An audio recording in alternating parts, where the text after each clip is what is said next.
What a freaking game. Canada wins the Four Nations Championship in overtime. And friends, that was one hell of a hockey game. We're going to talk about the overtime winner scored by Connor McDavid. Plus, friends, the break is over. The Nashville Predators get back to work this weekend with a doubleheader, and Nashville won't be easing back in with these two opponents.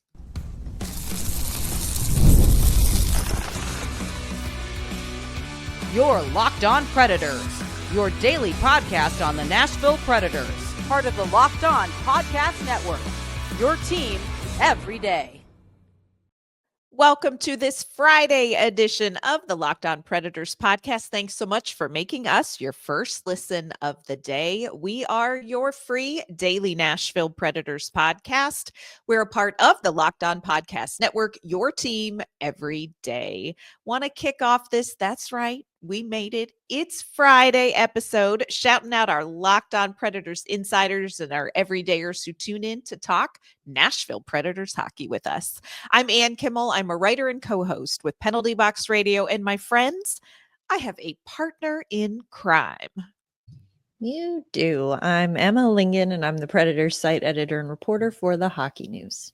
Holy hell, Emma. What a game. What a game. The Four Nations tournament wrapped up with the championship game, USA versus Canada. We are going to talk about the highlights of that game and just overall kind of summarize the tournament.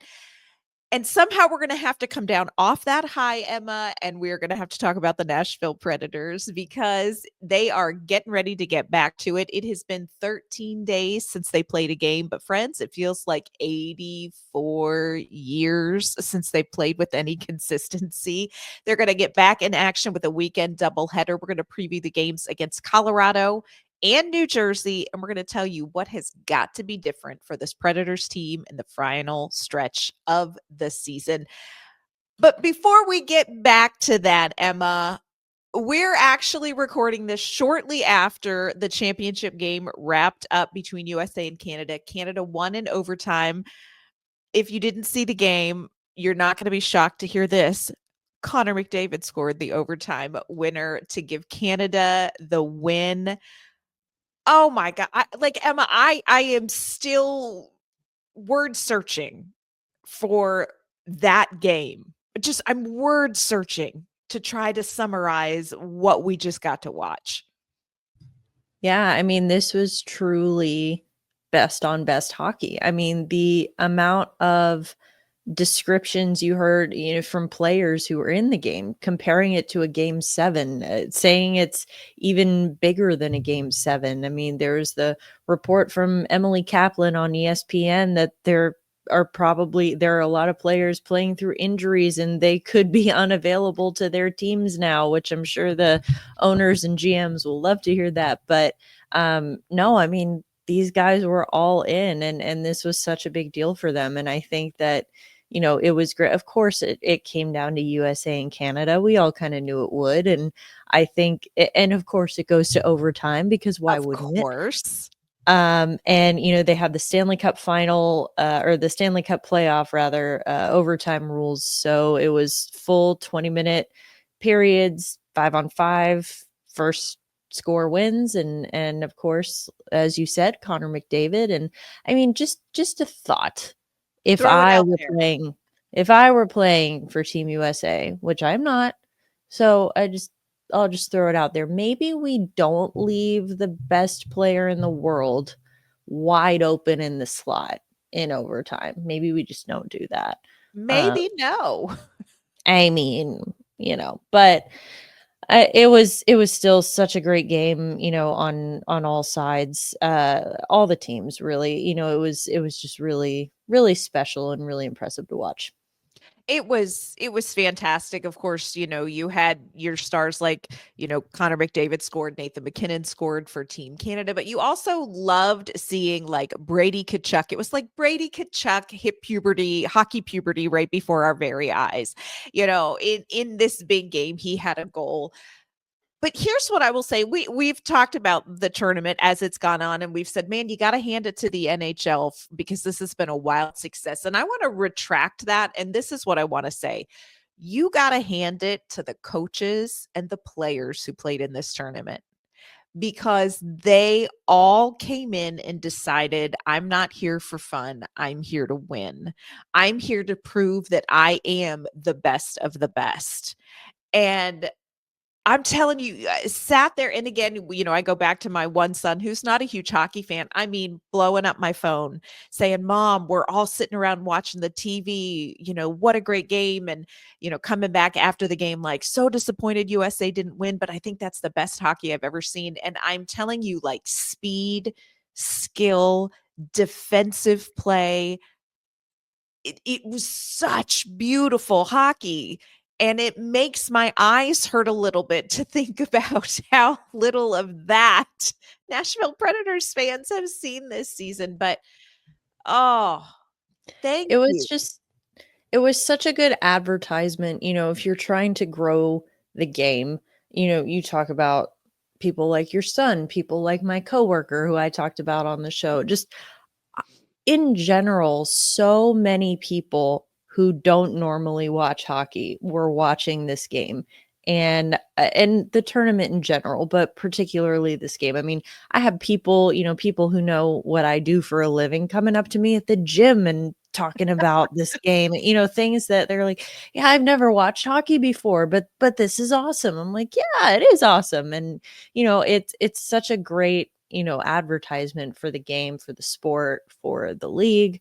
I do find it a little ironic that the two US players who scored in the championship game both play for a Canadian team. That So is very all interesting. all of these people, these new fans coming in and watching this game and deciding they're going to be Brady Tkachuk fans, all now are starting to realize that they're signing on to be Ottawa Senators fans. But hey, like Whatever it is what takes. it is. Yeah. Yeah. So Yeah. it was great to see. It was a really nice palate cleanse. I do feel like we are in for a bit of a rude awakening coming Ooh. back to covering the Predators here. Yeah, we do. I found myself having that moment, Emma. We kind of talked about, the Kachucks aren't at the top of my, Christmas gift giving list. And, I'm sure they're lovely, but they're just not for me. But I found myself in this game even rooting for, and I can't believe I'm going to say it, it tastes like black licorice, Jordan Binnington, because I just didn't want the game to end. And the saves that he had in overtime, I was like, okay, I see you, Jordan Bennington. Now, I don't still like your attitude, but I see you, and I just didn't want this game to end. Didn't want it to end. And Oh, that's vintage Jordan Bennington too. That's what he does. He will let in the softies all day long. If he can get you to overtime, oh, he's going to show up and he is going yeah, to absolutely, just turn into this beast of a goaltender. But he's got to get you to overtime first. And yeah, that's usually the issue. But yeah, I mean, he looked like a Vesna candidate in that game. And it's yeah. like, oh, okay. All right, sir. I was not familiar Off. with your game. Yeah. Actually, I was quite familiar Yes. with your game, but I didn't actually think that you'd get it to overtime. So good Yeah. for you.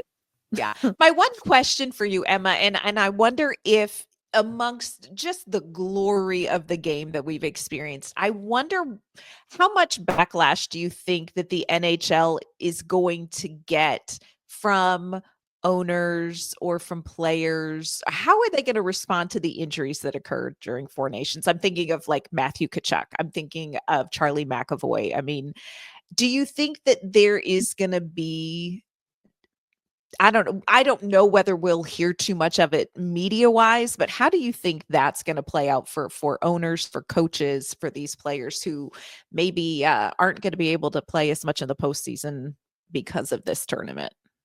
I mean, we've already started to see it. We saw Mhm. the whole situation with Charlie McAvoy. He ended up in the Oh, hospital with an infection, and the Bruins issued a statement, I think either yesterday or today, essentially saying that they did not agree with, they don't think that the whole situation was handled the best way it could have been. Now, what exactly that means, I'm not sure, but they, whatever the process was that they went through to get him treated and admitted to the hospital, the Bruins medical team took issue with it in some way. Now, again, I'm not there. I don't know the details. I can't really nitpick over things like that. But I surely it's not any sort of like medical malpractice situation, but it's a little bit more, I think, of like protocol. This is not how we would have done it. Yeah. Now, whether that means it McAvoy would be, competing in the rest of the season. Who knows? He might be out for the year. The Bruins are a sort of a bubble team right now for the playoffs in the East, but honestly, like the entire Eastern Conference is a bubble team right now. So Right. it'll be an interesting race, but you lost your top defenseman now, and that's going to hurt. As far as these other guys, we don't know. I mean, we saw Shea Theodore broke his wrist, so he'll be out for a little bit. But then again, it's Vegas, and somehow it seems like Vegas always seems They've to got to just have somebody to put on LTIR. right, and Mark Stone is like just frustratingly healthy this year, so they gotta get someone else on there. So it's like, okay, I think that with him or with that team, it's like somehow they always seem to find their way around it. So I'm like, I'm less concerned about that. Yeah. As far as these other guys, Matthew Tkachuk, for example, we don't really know the severity of this injury. Looking at guys like Austin Matthews, he was Yeah. sort of a maybe for a while leading up to this tournament because he's had this lingering issue that he's been dealing with, and we don't know how badly that's been aggravated by this tournament. So I think a lot of it will start to come out. But to your question, I do think that we will hear. The Bruins kind of set that precedent and said like, hey, we're not happy and we want to make sure everyone knows. Mhm. So I think that these kinds of situations, these injuries are exactly what the NHL, meaning the owners, the Yes. ownership group, um, did not want in this tournament. Yeah. I hope that that does not poop on the parade that has been the Four Nations.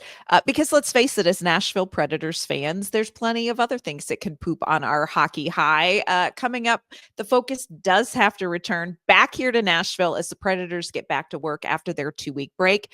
Coming up, we're going to preview their back-to-back weekend games. We're going to tell you what we need to see from this team as soon as the puck drops on Saturday night.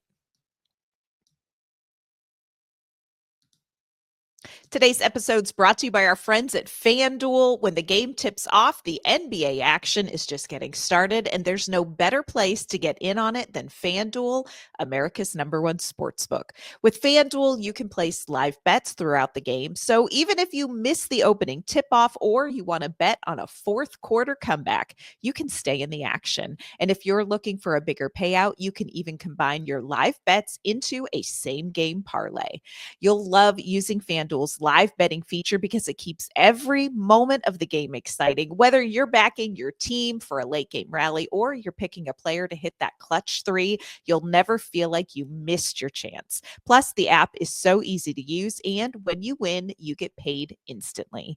Right now, new FanDuel customers can get $150 in bonus bets if your first $5 bet wins. Just visit fanduel.com to join today. That's fanduel.com for your shot at $150 in bonus bets. Make every moment more with FanDuel, the official sports betting partner of the NBA.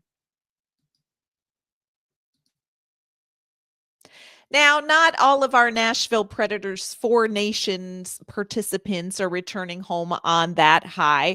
But, friends, it is time to turn that page. The Nashville Predators are going to be right back at it this weekend, and they are not easing back into the season. They are jumping back into the fire. They have a 4-game homestand that kicks off this weekend with a Saturday and Sunday back to back. And just to make it fun, they should start off against Central Division rival, the Colorado Avalanche. Oh my goodness. Now, earlier in the week, we had a great 4-team crossover with some of our Central Division frenemies, Winnipeg, Dallas, and Colorado. And I just want to play back, Emma. I clipped what our friend Kyle had to say when it comes to what is going on in Colorado with the Avalanche this season. So let's just take a listen back. This is what Kyle has to say about Colorado this season. You want to talk about surprising. You referenced the beginning of the season. What does the state of the Central look like? What if I mentioned we traded both goalies? What if I mentioned we traded Mikko Rantanen? What if I mentioned that we had a top 5 power play to begin the season? Now they're sitting in the 20s. This has been a odd season. What if I told you the Colorado Avalanche would lose to the Chicago Blackhawks and Columbus Blue Jackets and didn't look like they had an ounce of effort in the game? The thing that surprises me about this year's Colorado Avalanche is they don't have an identity. We talk about Nathan MacKinnon and Cale Makar. That's been about it. What if I told you the Colorado Avalanche are fighting for a wild card spot? That's interesting, but that's where they are. And they can't figure things out. They spent all of January winning one, losing one, winning one, losing one. That's not Colorado Avalanche hockey, but that's where they are. And they can't maintain a theme or direction or an agenda. They just go in, expect to win, and lose. Or they go in, and it's going to be an evenly matched game, and they blow their opponent out. There's no rhyme or reason to it, but they got the goalie problems fixed. That's about it. Okay, tell me if this sounds familiar. Doesn't have an identity, plays inconsistently, and then can't get momentum from game to game. Stop me if you've heard that before, only we weren't talking about Colorado. We've been talking about the Nashville Predators. It's so strange to hear some of those things about the Colorado Avalanche. It just doesn't compute for me. And yet, Colorado is fighting for a wild card spot. A reminder that all of this is relative because, yes, Colorado is all of those things, but they are still competing for a wild card spot. You know who isn't competing for a wild card spot? The Nashville Predators. Yeah. Yeah. So it's all relative. And, to that, I say for people who are, maybe any distraught Avalanche fans that are like, this is not who we are. This is not who our team's supposed to be. To that, I say, boo-hoo. Like we have been through it here in Nashville. Yes. Okay. Like this season has broken us. And yeah, but no, there is truth to that. I mean, by their standards have not had the season I think that was expected of them. One thing though, Kyle mentioned the trading Mikko Rantanen. So far, again, very early, and we always talk about you can't look at these things in a vacuum, but the very early returns look very good for Colorado. Rantanen has not had a good start in Carolina. He didn't really have a good showing in the Four Nations either, but then Martin Necas goes to Colorado and he's a point per game player. Again, very small samples. It's like 5 games or something like that. But it's a great early, like you said, it's a good early return. Yeah. So, I mean, that's a guy who's coming in. I think that is sort of, when I look at that, I look at a guy like Nathan MacKinnon and how important he is to that team, not only because of his skill and his individual skill, but he's the kind of player that elevates the guys around him. And I think that if you take a player like Necas, who is obviously a very, very highly skilled player, very talented, but he's young, he's less experienced, and he's a lot cheaper than Mikko Rantanen. So I think Colorado has to be thinking, all right, let's take a chance on this. And it's, again, like, not saying Necas was a nobody when he showed up in Colorado, but I think that like I said, younger, cheaper, less experienced. But you put him with a guy like Nathan MacKinnon, and we're gonna, hedge our bets here that that's gonna be, a guy who can elevate him, bring him up a level to the point where, the loss of Rantanen is not as great, ideally. I think it'll be interesting too in the game on Saturday to see, because you're looking at Makar, you're looking at MacKinnon, just off the top of my head, that are coming off of this Four Nations tournament. And it's a very short turnaround for these guys to get back in the game. So it'll be interesting to watch Makar and MacKinnon and just say, like, hey, and it could go either way. And with those two specific players, you might not notice much. But when you have somebody who is not rested for 2 weeks, A, they could come back with some fatigue, or B, they could come back and we may see them playing some of their best hockey because they haven't stepped away and kind of had to reintegrate back into it. So I think that's going to be interesting. The other thing I think is so interesting about this, Kyle was like, would you believe? And I'm like, would you believe that Nashville's power play is actually ranked higher than Colorado's? Nashville is 16th. Colorado's is 17th. It's not the 20th, Kyle. Don't cry us a river. But I think that's really interesting. The penalty kills very similar ranking and, league wide as well. Here is where there is a difference that may sort of tell the tale of the potential of the game against the Avs. Colorado is 9th in goals for per game. Nashville is 29th in goals for per game. Colorado, they score them some goals. So going to have to see, I think, again, you're going to have to really see good goaltending, good defense, which is going to be interesting to see how this defense is pieced together. Now that we know for sure about Jeremy Lauzon, we're going to see Andreas Englund. So let's see what that looks like. When you look at this Colorado game, like, what is kind of the one thing that you think Nashville really needs to do if they want to have a chance against Colorado Saturday night? You got to neutralize Nathan MacKinnon. I mean, he is just unreal. Like, he's on a tear. He's already one of the best players in the game, but he's been on a tear this year. Kyle said it, Makar and MacKinnon, obviously you want to neutralize Makar too, but I think MacKinnon has so many, so much nuance and so many levels to his game that I think it's going to be, if you can neutralize him, you're going to give yourselves a much better chance. And so I think that, that's the way that team is structured. Maybe try to take advantage of the fact that this team, like Kyle is saying, maybe doesn't have an identity right now.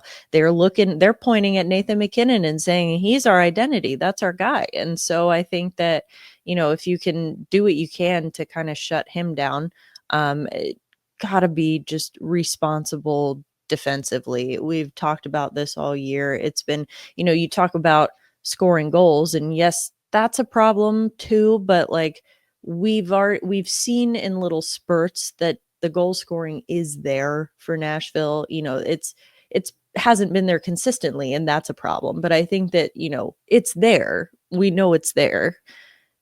The defense, I'm like, I'm still not convinced it's there. Right. So I would like to see some more of that, maybe. Yeah, I agree with you. I think the defense is going to be huge for Nashville. And again, what can they put together? They're adding probably a new piece. Adam Wilsby potentially could be back in the lineup. What does that look like?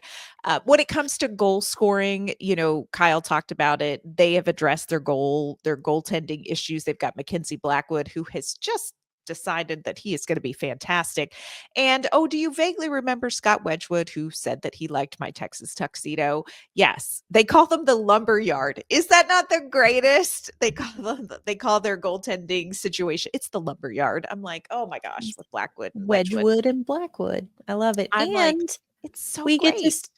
we get to see our old friend Juuso Parssinen. Oh gosh. So basically he's going to score a goal. Great, Emma. Wow. I mean, so fun. Maybe not let him score, but I think Nashville just score some greasy goals. Like, let's stop at this point in the season. It's time to stop trying to be cute.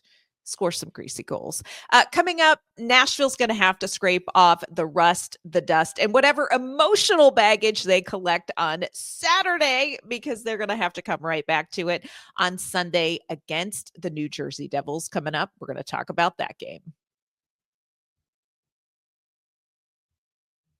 Today's episode is brought to you by SelectQuote. In sports, having a winning strategy is everything. It's how the best teams make it to the Super Bowl, the World Series, and the Stanley Cup Finals. The same goes for life. Having a strategy like life insurance from SelectQuote can protect your financial legacy.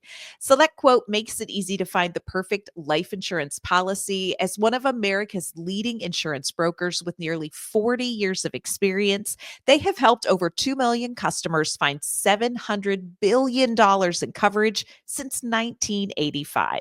What sets SelectQuote apart is their personal touch. Unlike other brokers that offer one-size-fits-all policies, their licensed agents tailor coverage to fit your unique needs. If you're in good health, you might even qualify for same-day coverage of up to $5 million.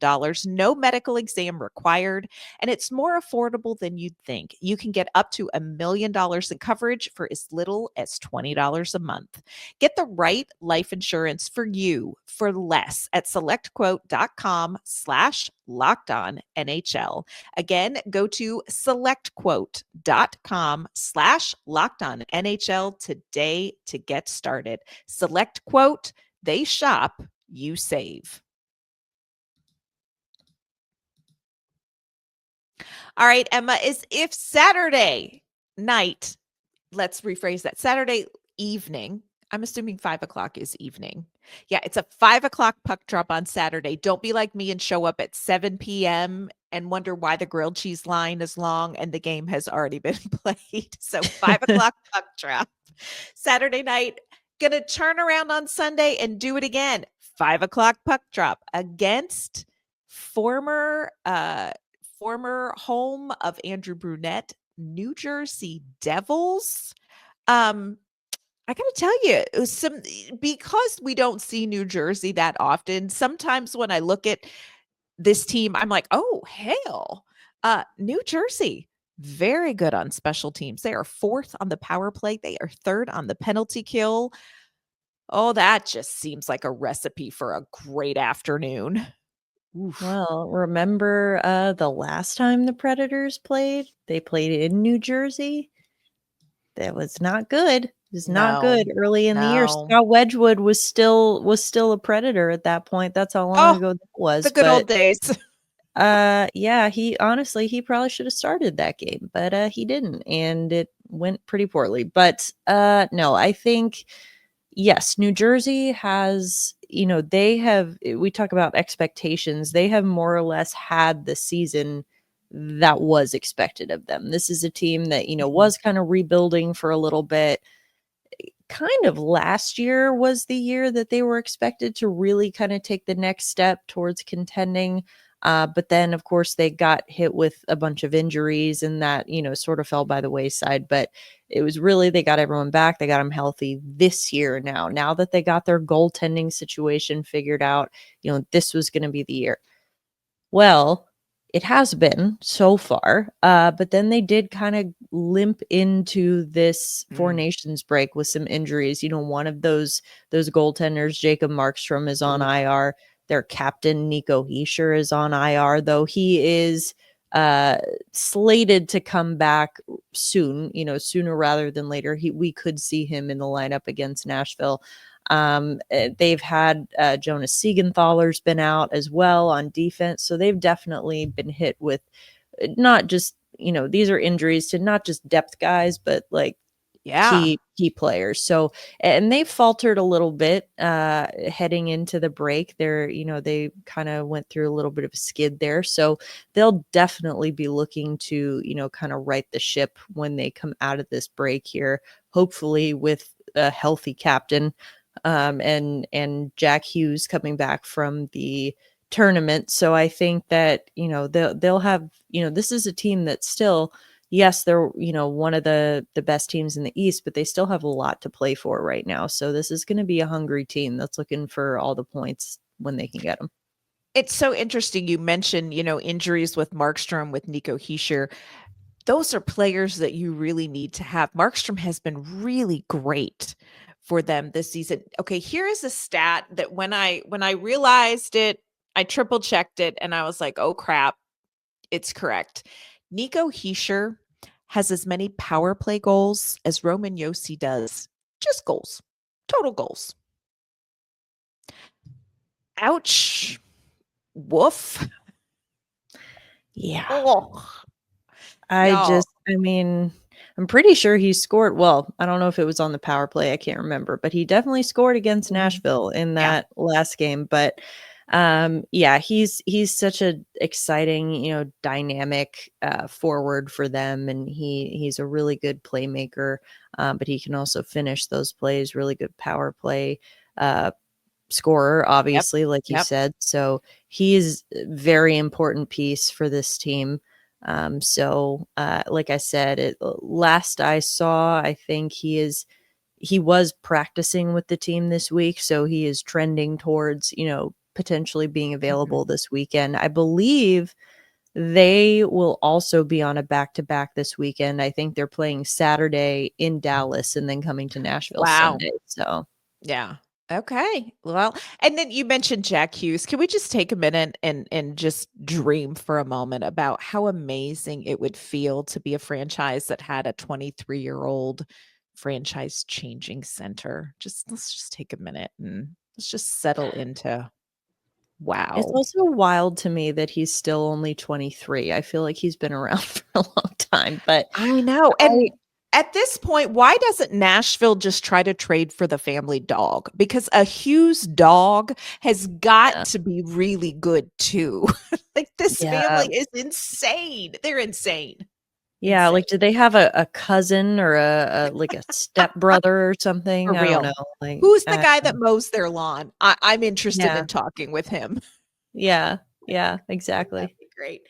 When you look ahead, as we try to build something at the end of the season for the Nashville Predators, Emma, what do you want to see Nashville build going into the offseason? Because look, it would take nothing short of an absolute miracle on Nashville's part and a total debacle on several other teams in the West's part for Nashville to make the postseason. But just in the rest of this regular season, what do you hope Nashville can accomplish? I want them to I know this sounds lofty and nebulous, but I want them to build an identity. I want them to look like they know what the hell they're doing out there because this team is too talented for them to look this bad. And again, it all comes down to consistency, and I don't mean to oversimplify that and say like, well, just be consistent, like just do it. It's more just, I think, trusting themselves, trusting each other to be in the right places at the right times and being able to, to complete those plays cleanly. And this is basic stuff. I mean, Andrew Brunette talked about it at practice the other day, talking about he was answering a question about potential tweaks to his system, and he said, honestly, this is about like what we're focusing on right now is fundamentals. It's like getting back to the basics because these guys, we've got future Hall of Famers on this team and they are Mhm. screwing up basic stuff, and this is not who they are. We have a much larger body of work that tells us this isn't who they are individually. Now I would just like to see them put that together and build some semblance of an identity right now, playing together. And again, maybe if they can do that, that could be a good, I mean, it would obviously be a good thing. Maybe it's a bad thing because maybe it buys Andrew Brunette another year. I don't Yeah. know. But I think that, you got to see something because this team just looks slow. They look flat. And don't come at me with the, well, of course they're slow, they're old. It's not just that. It's not that. It's not about like literal physical speed. I mean, just their decision making with the puck, and it's I don't know, it just looks bad, and it Mhm. looks too bad for the the talent that is on this team. I am on the exact same wavelength with you when talking about like what do you want to see, and some of it has to do with coming off of this Four Nations tournament, and that is best on best. And yes, Nashville definitely has some high talent players, but there are also some holes and there's some depth issues, and defensively, what is going on there. I really want to see, and this is as nebulous, but piggybacking off of what you just said there, I want to see more of Nashville playing hockey that looks a little bit closer to what we saw at Four Nations. And it's not necessarily like skating speed. It is being a step ahead of your opponent. Like Nashville has not looked physically on the ice, but also mentally, fortitude wise, ahead of very many opponents this season. They just haven't. Even in wins, they have not necessarily looked like they were a step ahead. And I would love to see some games the rest of the season where Nashville, you come out of a game, win or lose, and you say, clearly Nashville was the better team. There were games where statistically Nashville has been the better team and lost, but you have not had very many games where you watch Nashville and you said, wow, Nashville was the better team. I would like to see a couple of those games. Will we? I don't know. We've not had many. I mean, off the top of my head, they had the one game, the 6-2 win over Vegas. They looked really good in that game. Did. But that was like flash in the pan. We never saw it again. They looked really good in the game against Minnesota, but that's because Minnesota forgot they had a game to play because they were all focused on killing Zach LaRue. So they just wanted his lunch money. So, I mean, that's good, I guess, that Nashville took that, used it to their advantage. But at the same time, you need to see more of that. Like you said, even a lot of the games that they've won, outside of those two, it was kind of by the skin of their teeth a little bit. And it's not because they were necessarily, the dominant team the entire game. And it's just, again, even when they do find those little, glimpses of what they could be, it's gone. It's fleeting. It doesn't stick. And so that's what's, we've said it before on this show a lot, that it's like, we don't know what this team is. And it is now, we're in the last week of February, and that's a problem if we still don't know what this team is. So I would like to get a better idea. Barry Trotz absolutely has to know some things by the end of this regular season, and he has a very limited window to figure some of this out. So let's see what Nashville can put together. Of course, like I said, it starts this weekend, back-to-backs against Colorado Avalanche, New Jersey Devils. 5 o'clock puck drops, y'all. 5 o'clock puck drops. Not 7 o'clock, 5 o'clock puck drops. And don't forget to get the grilled cheese. So good at Bridgestone Arena. Chef's kiss. It is. So good. Emma and I will, of course, be back on Monday. We're going to recap whatever we see this weekend from these two games. We're going to talk about some of the defense pieces that have been added in or added back in from injury. We're going to highlight that, hopefully highlight that on Monday's show. But before we wrap up this week's episodes, Emma, let everyone know where they can find you and your work. You can find me on social media at Emma_Lingen, and you can find my work at The Hockey News. And you can find me on social media at AnnK_Mama on Ice. You can find my work with Penalty Box Radio as well. Friends, that is going to do it for this week's episode of the Locked On Predators podcast. Thanks so much for making us your first listen of the day. We will be back with an all-new episode. We'll see you soon.